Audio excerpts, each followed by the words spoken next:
Hello and welcome. Chhattisgarh forest service 2020 की lecture series में आज हम बात करने वाले हैं topic types of farming and factors affecting them, कि कृषि के कितने प्रकार हैं एवं उसको प्रभावित करने वाले कारक क्या क्या हैं। तो जब हम कृषि की बात करते हैं और उसको वर्गीकृत करते हैं तो दो प्रकार से हम उसे वर्गीकृत कर सकते हैं। पहला है टाइप्स ऑफ फार्मिंग या कृषि के प्रकार, और दूसरा है system of farming.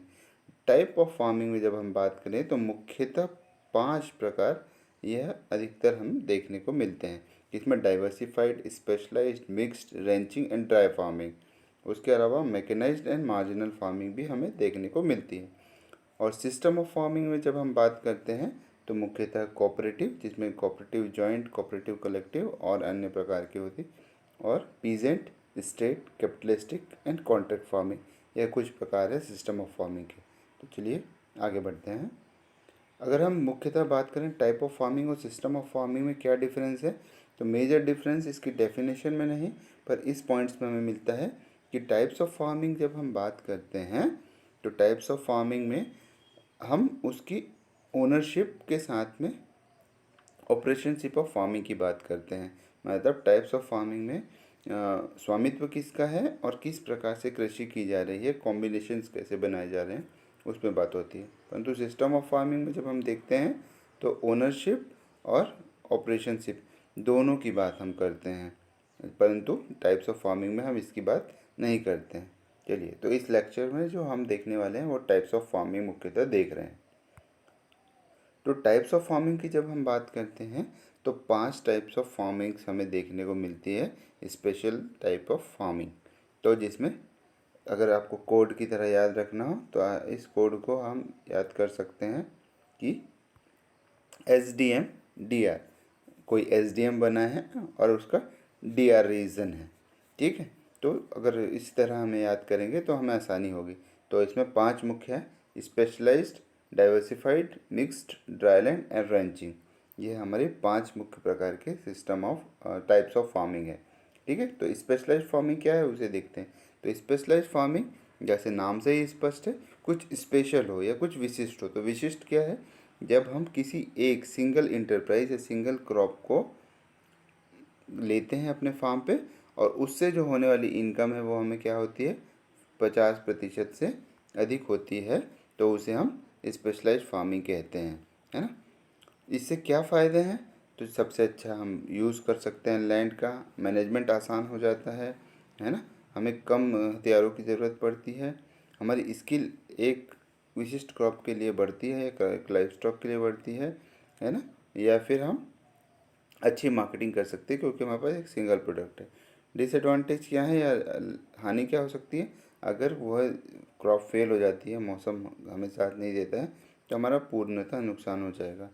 Non utilisation of resources, हमारे पास जो रिसोर्सेज है उसका हम संसाधनों का अच्छे से उपयोग नहीं कर सकते हैं और हमारी सॉइल हेल्थ पे भी इफ़ेक्ट होगा। उदाहरण क्या है, जैसे हमारे छत्तीसगढ़ में मुख्यतः धान की खेती की जाती है और जैसे ही बारिश कम हुई पूरी की पूरी क्रॉप फेल होती है और किसानों को नुकसान होता है।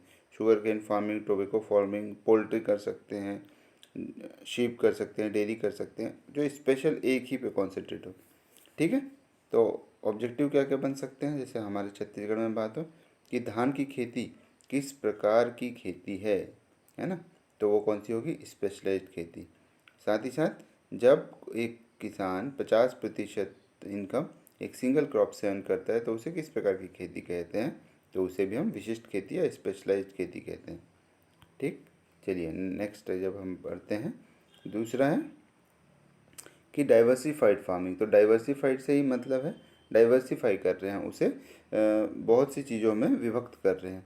तो डाइवर्सिफाइड फार्मिंग को और अन्य नाम से किस नाम से जानते हैं, जनरल फार्मिंग।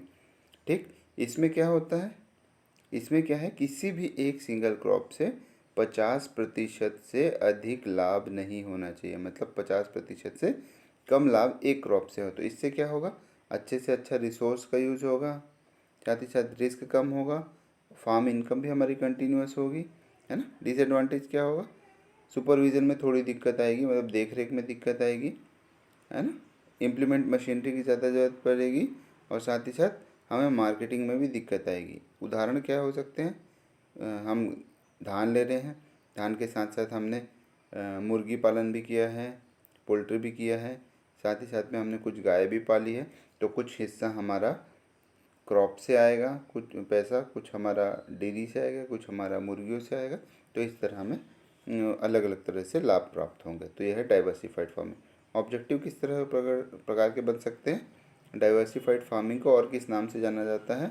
तो जनरल फार्मिंग के नाम से जाना जाता है। साथ ही साथ जब किसी एक क्रॉप से 50% से कम हम इनकम जनरेट करते हैं तो वो किस प्रकार की फार्मिंग है? तो वो है डाइवर्सिफाइड फार्मिंग। ठीक है, डाइवर्सिफाइड फार्मिंग किस चीज़ के जोखिम को कम कर किस चीज़ को कम करती है? तो हमारे जोखिम को कम करती है ना हमारे। साथ ही साथ डाइवर्सिफाइड और स्पेशलाइज्ड फार्मिंग में से कौन सी ज़्यादा रिस्की है? तो स्पेशलाइज्ड फार्मिंग ज़्यादा रिस्की है क्योंकि हम सिंगल क्रॉप करते हैं। अगला है मिक्स्ड फार्मिंग। ठीक है, तो मिक्स्ड फार्मिंग क्या है या मिश्रित खेती क्या है? जब हम दो चीज़ों को एक साथ लेते हैं। ठीक, दो चीज़ क्या हो सकती है? वो है हमारा क्रॉप प्लस लाइफ स्टॉक। जैसे हम धान के साथ साथ हमारा डेयरी कर रहे हैं ना, तो उसको हम कहेंगे मिक्स फार्मिंग। परंतु इसमें क्राइटेरिया क्या है कि मिनिमम क्या होना चाहिए? 10% का लाभ हमें किसी एक क्रॉप से होना चाहिए, तभी हम उसे मिश्रित खेती कहेंगे। जैसे केवल कोई भी फसल ली है, साथ ही साथ हमने पोल्ट्री भी कर रहे हैं, हम डेयरी भी कर रहे हैं, हम शीप भी कर रहे हैं, मतलब हम फसल उगा रहे हैं, मुर्गी पालन कर रहे हैं, हम गाय का पालन कर रहे हैं, हम बकरी पालन कर रहे हैं, हम भेड़ पालन कर रहे हैं। हम बहुत सी चीज़ों को एक साथ ले सकते हैं, परंतु एक चीज़ से कम हमें 10% लाभ होना चाहिए। मतलब अगर हम कुल मिलाकर 1000 रुपये कमा रहे हैं तो एक से हमें 100 रुपये आना चाहिए, तभी हम उसे मिश्रित खेती कहेंगे। इससे पहले जो हमने देखा था डाइवर्सिफाइड, उसमें भी हम बहुत सारी चीज़ें कर रहे थे, पर उसमें क्या था? 1 से 50% से अधिक लाभ नहीं होना चाहिए। ठीक है, तो यह है mix farming. Dry land agriculture, तो ड्राई लैंड एग्रीकल्चर नाम से ही स्पष्ट है, या ड्राई लैंड फार्मिंग या ड्राई लैंड एग्रीकल्चर। इसमें क्या है? ड्राई मतलब सूखा। अब किस तरह? तो इसे विभाजित किया गया है 3 प्रकार में: dry farming, dry land farming and rainfed farming. ठीक है, तो ये इसमें मुख्यतः वर्षा के आधारित एग्रीकल्चर कहा जाता है। तो ड्राई फार्मिंग में जो जो वर्षा होती है वो कम से कम या 750 mm से कम प्रति वर्ष होती है, तब उसे हम ड्राई फार्मिंग कहते हैं। ड्राई लैंड फार्मिंग किसे कहते हैं? जो 750 से 1100 mm तक वर्षा प्रति वर्ष होती है उसे हम ड्राई फार्मिंग कहते हैं, ड्राई लैंड फार्मिंग कहते हैं। और रेनफेड फार्मिंग किसे कहते हैं? जहाँ पे 1100 mm से ज़्यादा वर्षा प्रति वर्ष होती है उसे हम कहते हैं। ड्राई लैंड फार्मिंग को रीजन या क्षेत्र के आधार पर कहें तो एरिड क्षेत्र, सूखे क्षेत्रों को ड्राई लैंड फार्मिंग देखी जाती है। Dry land farming semi arid region में, और रेनफेड फार्मिंग ह्यूमिड रीजन में देखी जाती है। ऑब्जेक्टिव्स क्या क्या बन सकते हैं? तो डाइवर्सिफाइड फार्मिंग को और क्या कहते हैं? तो जनरल फार्मिंग कहते हैं, हमने पहले देखा था। साथ ही साथ ये हमारे पिछले स्लाइड्स के आ गए। तो यहाँ पे क्या क्या मिक्स फार्मिंग में क्या होना चाहिए ऑब्जेक्टिव्स में? कि मिनिमम 10% एक क्रॉप से हमें लाभ होना चाहिए। ड्राई लैंड फार्मिंग में क्या क्या है कि वर्षा कितनी कितनी होती है, इस ये इम्पोर्टेंट पॉइंट है। ह्यूमिड रीजन में किस प्रकार की फार्मिंग देखने मिलेगी? तो हमें रेनफेड फार्मिंग देखने मिलेगी। ये कुछ इस मिक्स फार्मिंग और ड्राई लैंड फार्मिंग से प्रश्न बन सकते। अगला देखते हैं हम कि रेंचिंग। पांचवा जो है वो हमारा है रेंचिंग। तो इसे हम चारा, जैसे हमारे पशु चरने जाते हैं वही चारागाह को हम रेंचिंग फार्मिंग कहते हैं। तो यह प्रचलित है हमारे विदेशों में, यूएसए इस तरह के देशों में ये फार्मिंग प्रचलित है। तो रेंचिंग जो है उसमें क्या होता है? इसमें हम क्या करते हैं, हमारे पशुओं को चरने के लिए पब्लिक प्लेसेस में, चारागाहों में छोड़ देते हैं। जैसे हमारे यहाँ पे गौशाला होती है, या हमारे जो गाँव में हमारे चरवाहे होते हैं, ग्वाले होते हैं, वो चराने के लिए ले जाते हैं। तो उसी को अगर केवल उसी पे आधारित हो कि वो बाहर जाएं और चर कर अपनी जगह पे आएँ और हमें दूध दें, वो रेंचिंग हो गई। परंतु ऐसा नहीं होता है हमारे घरों में। हम सुबह छोड़ते हैं, शाम को वापस आता है, परंतु हम घरों पे भी उसे कुछ ना कुछ आहार देते हैं।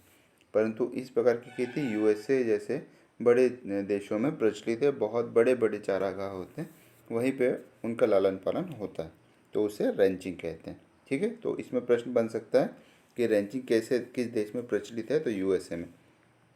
फैक्टर्स क्या क्या हैं जो हमारी फार्मिंग को इफ़ेक्ट करते हैं। ठीक है, क्या क्या प्रभावित करते हैं, तो दो तरह के कारक हैं, एक है फिजिकल और है दूसरा इकोनॉमिकल। एक है भौतिक और दूसरा है आर्थिक। भौतिक कारकों में क्या क्या है, हमारी सॉइल कैसी है, उसका प्रकार कैसा है, हमारी ज़मीन कैसी है, ऊंची नीची, उच्चाहान है निम्नाहान है, वो उस आधार पे। साथ ही साथ हमारा मौसम कैसा है, उसके आधार पे भी हमारी खेती प्रभावित होती है। साथ ही साथ आर्थिक क्या है कि हमें कितना लाभ मिल सकता है। दूसरा है हमारे पास कितने पैसे उपलब्ध हैं, हमारे पास क्या क्या संसाधन उपलब्ध है। साथ ही साथ हमारे पास मार्केटिंग की क्या बाज़ार में किस तरह ले जाने की व्यवस्था उपलब्ध है।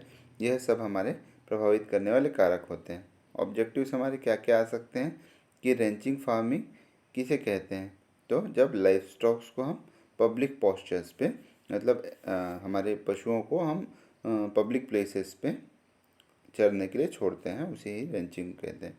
क्लाइमेटिक कंडीशन किस प्रकार इफ़ेक्ट करता है टाइप्स ऑफ फार्मिंग को, या किस किस प्रकार का कारक है, तो फिजिकल है।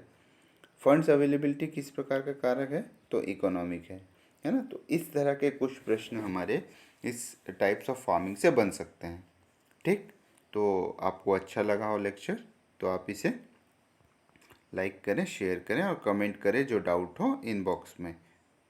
Thank you.